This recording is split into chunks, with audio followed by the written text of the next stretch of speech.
everyone, welcome back to my channel. Today I'm making a really quick and simple card. I just wanted to do some stenciling and some die cutting.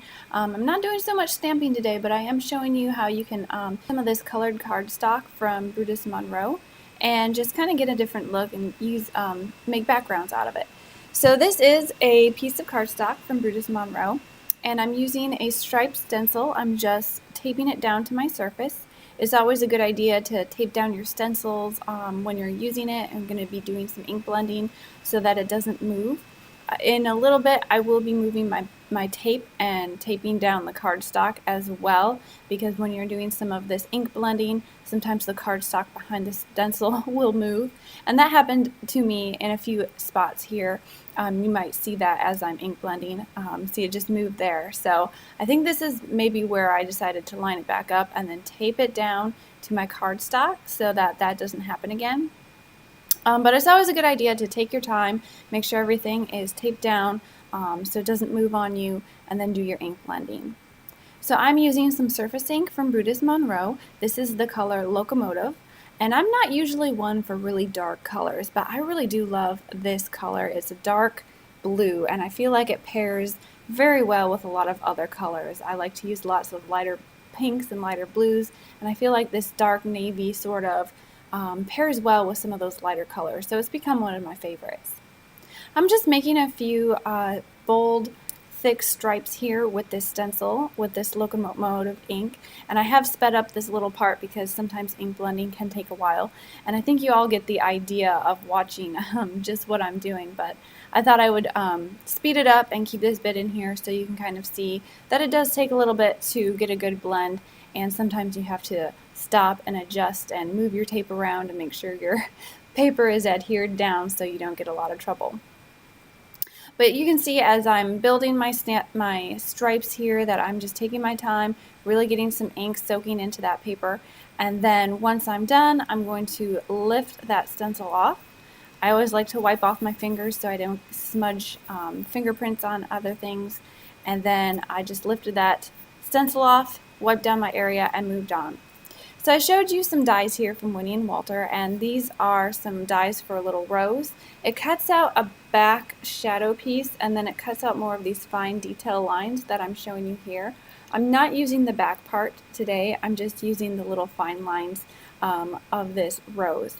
And I thought it would be nice to just put this rose, leave it white cardstock, die cut it out, and just adhere this over my bold background. So it's a really simple card.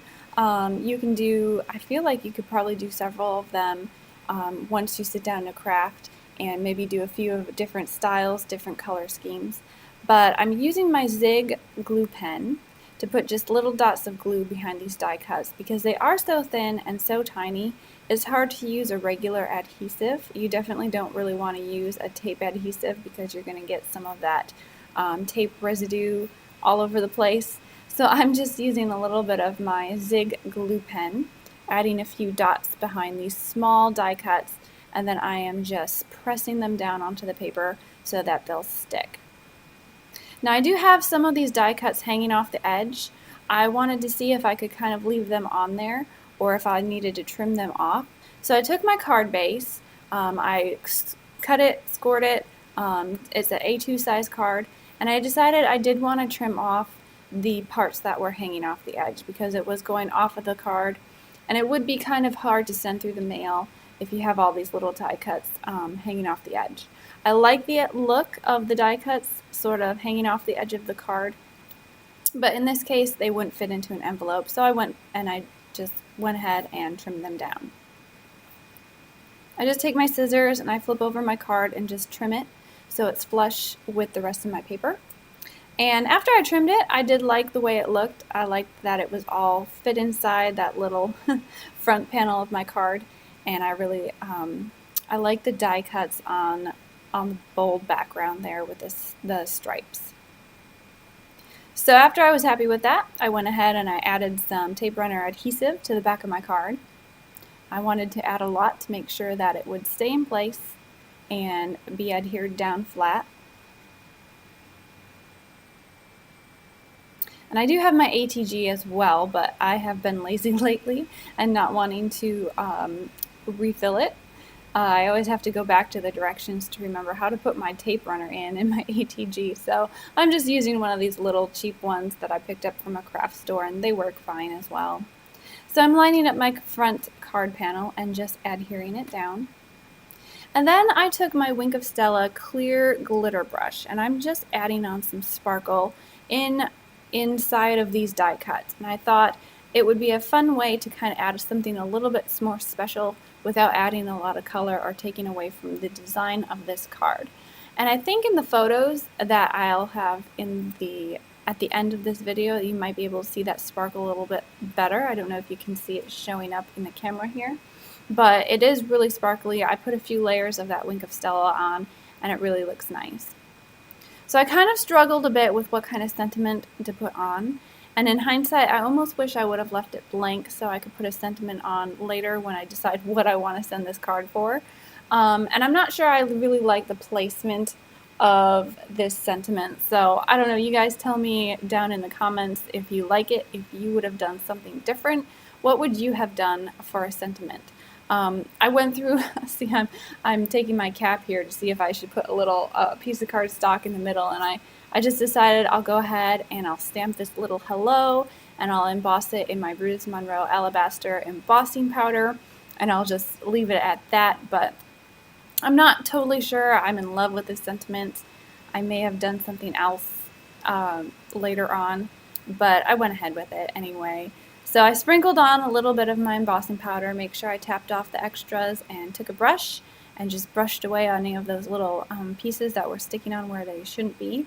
A few pieces kind of stuck there to the edge of my die cut because I did have some of my glue leaking out from there, but I just brushed it away carefully, and you can't even tell after I went ahead and I heated up my, my sentiment. So I went ahead and I embossed it, this little hello. It doesn't stick out too much from the card. It looks okay, but I'm still not sure if I like it. So you guys tell me what you think. But anyway, I wanted to show you a quick little tip that you could do if you do white embossing and it didn't emboss all the way. I didn't have that problem really with this, but I did fill in a few other areas with a white gel pen. If you go ahead and do that with your white embossing, nobody's even going to notice, and it kind of fills in those gaps that maybe didn't get embossed. So I'm bringing out my Nouveau diamond sequins that I have been using on every card, and that kind of pretty much shows that I'm done with this card. I'm going to finish it off with some sequins. I just love these sequins because they kind of pick up on every color that you use, and they go great with any card. So I'm just scattering a few of these around. I'm going to adhere them down with some glossy accents, and that will finish my card. So it's a really simple card. Like I said, you can use some of your colored cardstock, do some ink blending on top of it. And since these inks are so pigmented and so permanent, you're going to be able to blend right over the top of any colored cardstock. So I thought this was a really fun little card to share with y'all, and I hope you enjoyed it. So please comment, tell me what you think, like, subscribe, share, and thank you so much for stopping by. Please stop over at my blog for more links, and I will catch you all guys next time. Bye!